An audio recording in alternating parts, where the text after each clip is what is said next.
There's a few things that you can find everywhere on the space station. Velcro for one thing, or bungees, or grating, or seat racks. They're installed everywhere on all of our racks, and they allow us to attach things that are useful for us to live and work up here. For one thing, handrails. Handrails are everywhere, and we use them, of course, to hang on to, or a lot of times to put our feet under, so we have our hands free to work. There are different types of interface with the seat rack. This is actually my favorite one because it's really easy. You just have to press on this side and it pops out and it engages. So to attach it, we push this back in, both sides of course, and then we align it and engage it. And it's ready to go.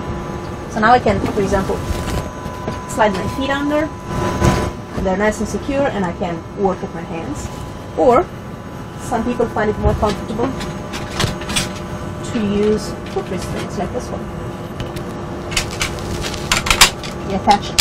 It's really simple to the handle, and then again you can slide your feet in. Ideally I would have a second one, and then I can work with my hands. Or there's many other things you can attach. On a handbrake, for example, a bracket, like this one. And attaches very easily and quickly. And for example, on a bracket, I can put a camera.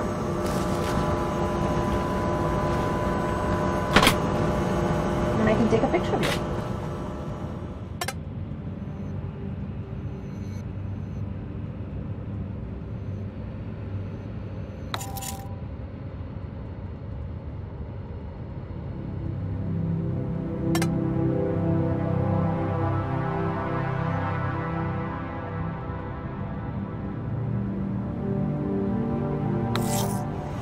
This is BioLab, the science rack here in Columbus, which is dedicated to life sciences. It has a built-in microscope, a centrifuge with 2 rotors in here, over there 2 temperature-controlled units where we can keep samples at a controlled temperature, and here behind this cover, a glove box. I'll slide it out for you.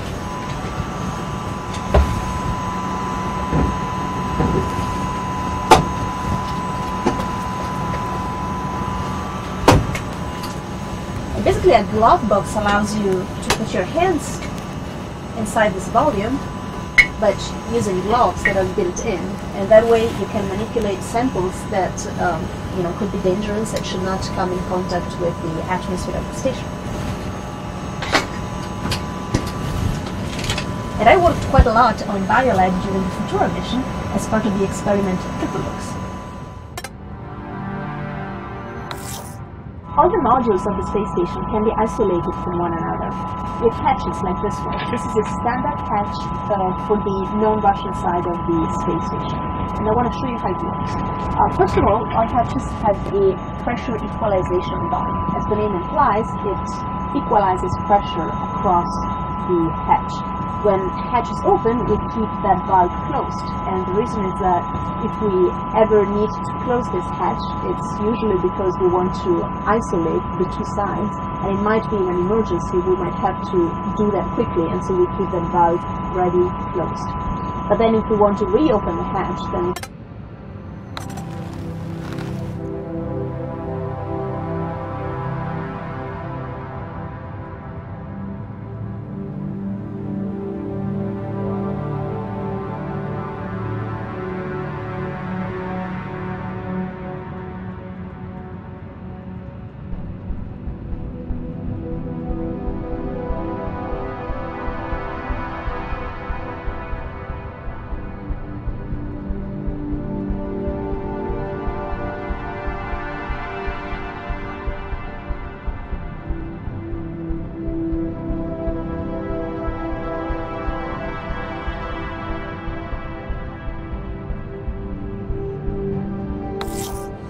this is an MWA, a maintenance work area.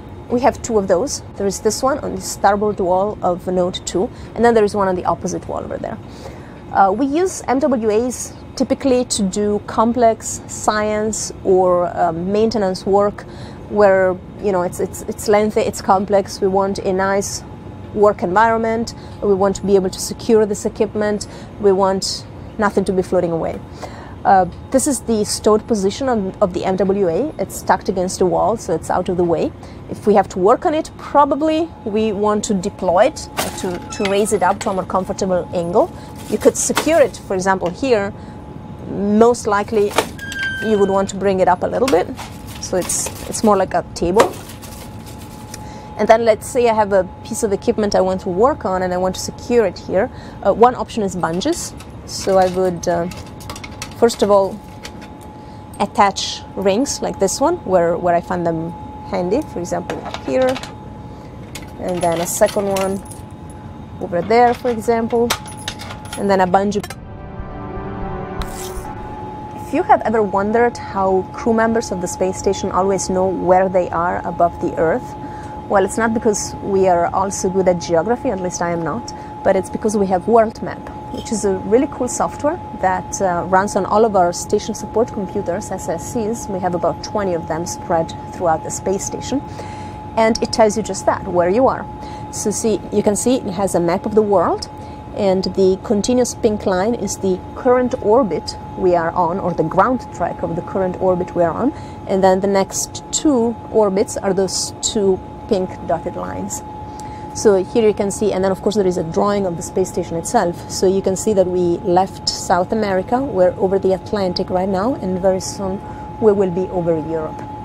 You can also make, with World Map, very precise path predictions. You can ask the software to tell you when in the coming days you will pass over a specific site. So let's see, I'm gonna pick a place in northern Italy, that's where I'm from, and I want to know when I will pass over northern Italy. You see, it's in about...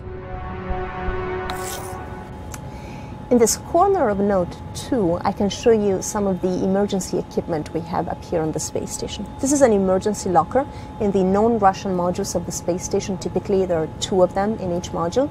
The Russian segment is organized a little bit differently. And if we open the locker, first we find an oxygen mask. We call them PBAs, portable breathing apparatus. And if I had to wear a mask, of course I would turn on the oxygen supply from the bottle and then squeeze in those 2 red tabs. If there was oxygen supply, those straps would inflate and rigidize, and it would be very quick and easy to don the mask. We would wear a PBA in case of fire, of course, in case of smoke. If the ammonia alarm went off, if we suspected presence of ammonia in the cabin. A supply from the bottle lasts for about 7 minutes. If we had to work on a PBA for a longer time, we could consider using a hose, so connecting it to with this hose, which is pretty long, connecting it to the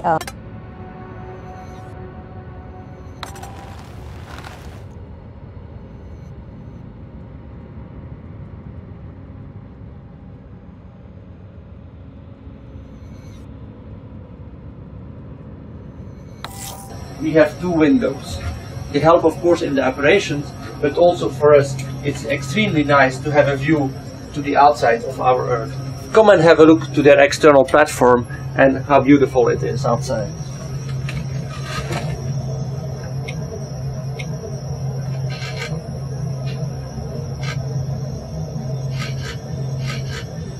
And from the other window we can really have a magnificent view of our real beautiful planet. Enjoy together with me.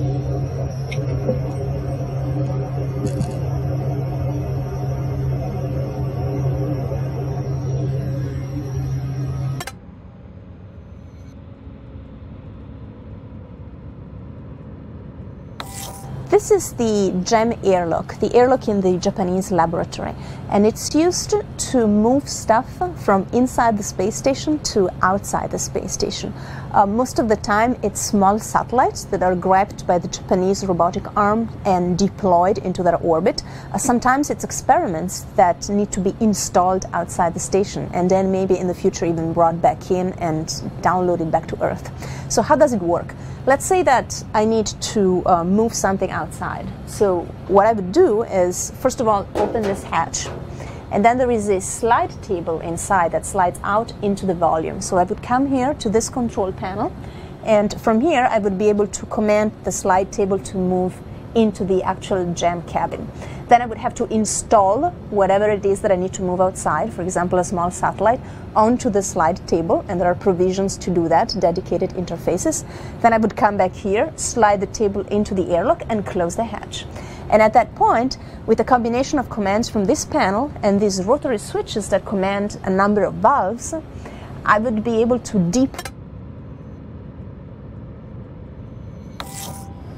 This is a ventilation return grid here in the jam, and it's part of the inter-module ventilation system.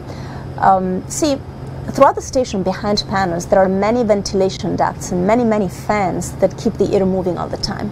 On the one side we have the inter-module ventilation system that allows air to be pushed from one module to the other throughout the station.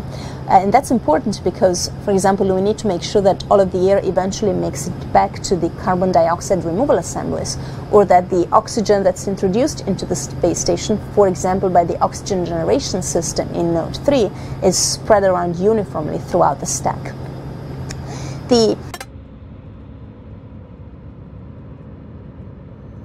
This is an ATU, an audio terminal unit, one of two here in the jam. Most of the modules on the non-Russian part of the space station have two of these communication panels. There is a handheld mic attached into it that has a pretty long cable, as you can see, so that it can reach at least halfway through a module. And then, as I said, typically there is another ATU on the other side of the module. Let's say that I want to talk to the ground. First of all, I need to know what space-to-ground channels I can use. We have a total of 4 space-to-ground channels, 1, 2, 3, and 4. So by pressing 1, 2, 3, and 4, I can pull them up. Right now I'm listening to all of them, and I'm actually talking on the one that is the last that I pulled up, in this case 4. However, not necessarily is space-to-ground 4 available. So right now, if I check here on the voice comm status of one of our PCS computers, the telemetry and commanding computers of the space station, I see that space-to-ground 4 is actually not available, along with space-to-ground 3. I do have, however, space-to-ground 1 and space-to-ground 2. 1 and 2 rely on our S-band antenna, which has typically a little bit more coverage throughout the day, and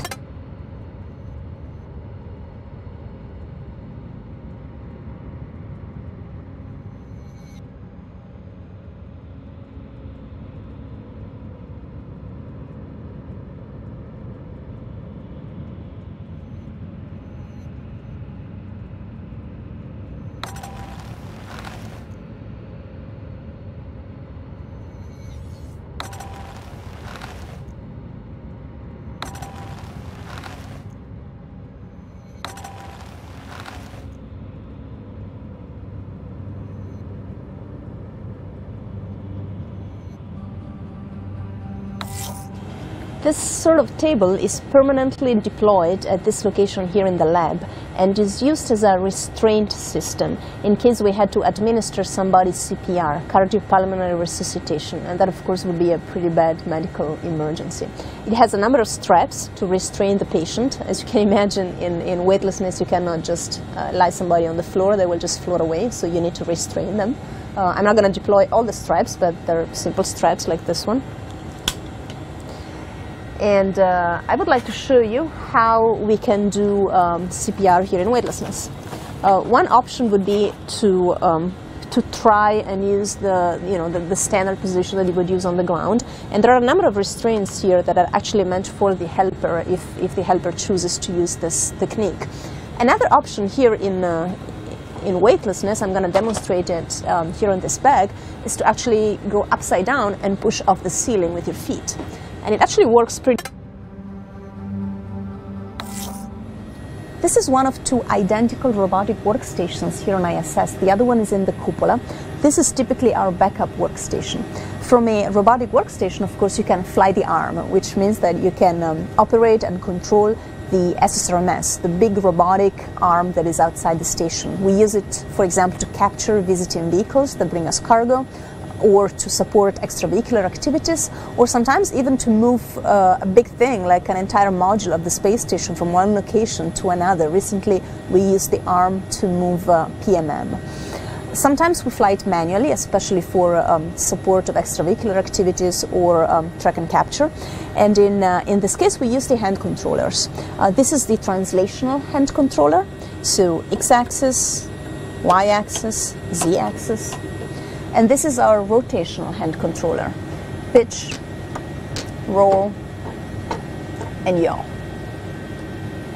Of course, I can move the hand controllers and nothing happens right now because, as you can see here on the control page of the SSRMS, the arm is off.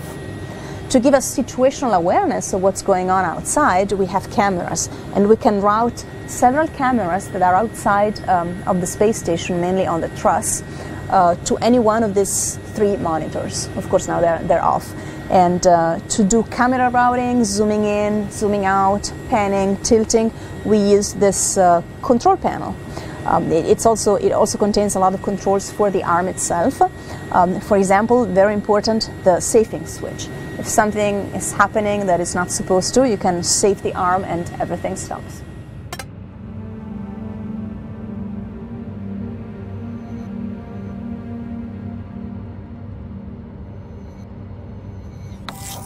This is CVIS, our cycloergometer. I'm sure it doesn't quite look like a bike to you yet, but I will show you that you can actually bike on it. I also want to show you first, though, that it's mounted on a movable frame that is attached to the space station via an isolating system, a dampening system, so that we impart as little as possible of the loads we generate on the bike into the structure of the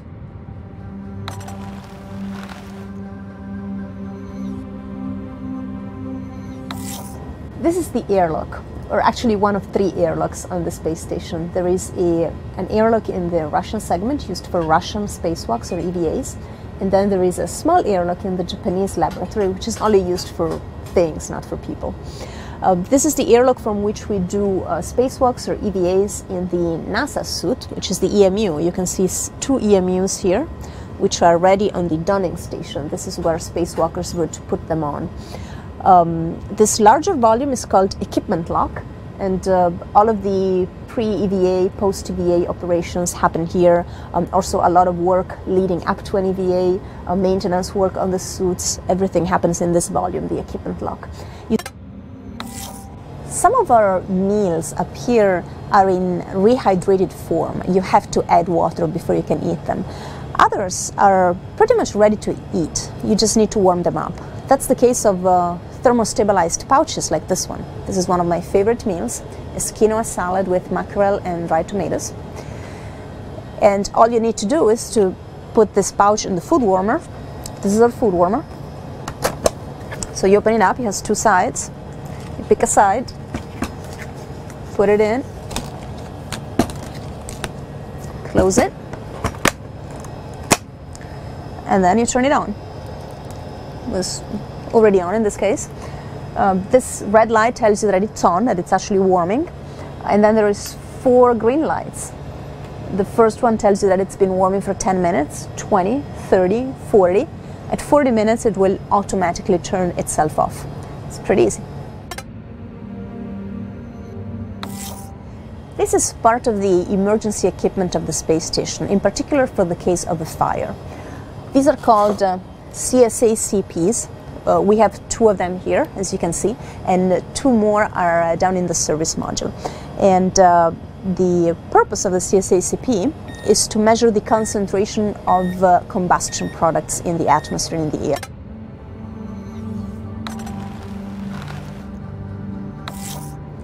Here in the Note 3 port end cone, behind this bungee net, we keep a number of items that are used on the space station for water balance, which is a very important and very delicate matter. For one thing, we have CWC bags. They're bags like this one, and they are used to store water when this water is not in the system, in the water bus, in the pipes. This CWC, for example, contains condensate. That is water that has not been reprocessed yet into potable water. In the Russian segment, liquids are mainly contained in solid metal containers like this one, which are called VIVE. That's also true for urine. The Russian toilet is not directly connected to the urine processing assembly, so urine is collected in VIVEs like this one. In this case, we speak about VIVU for urine. Whenever a VIVU is full, we get it from the Russian segment, and we transfer the urine from the VIVU into the urine.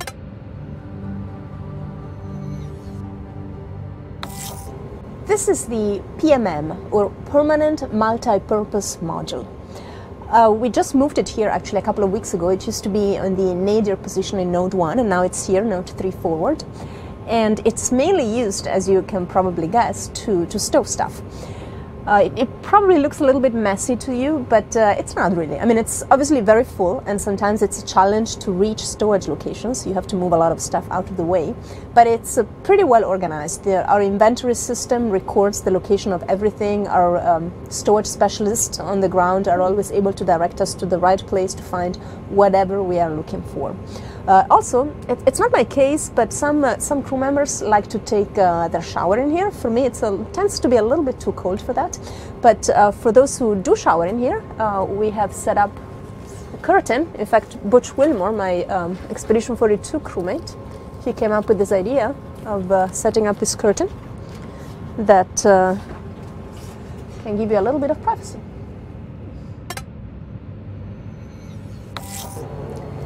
This is the cupola. It's where we keep our main robotic workstation. It makes sense because we can see outside. But it's also every crew member's favorite place. And you'll see why. Let's take a look.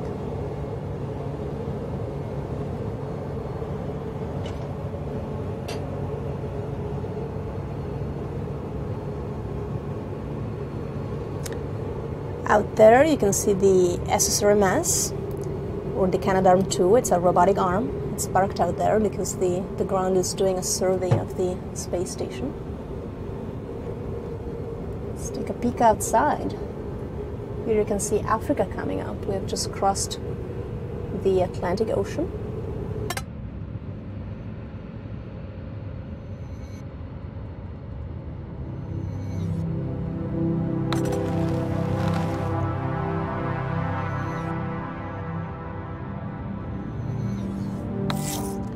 This is PMA-1, the Pressurized Mating Adapter number 1. It was launched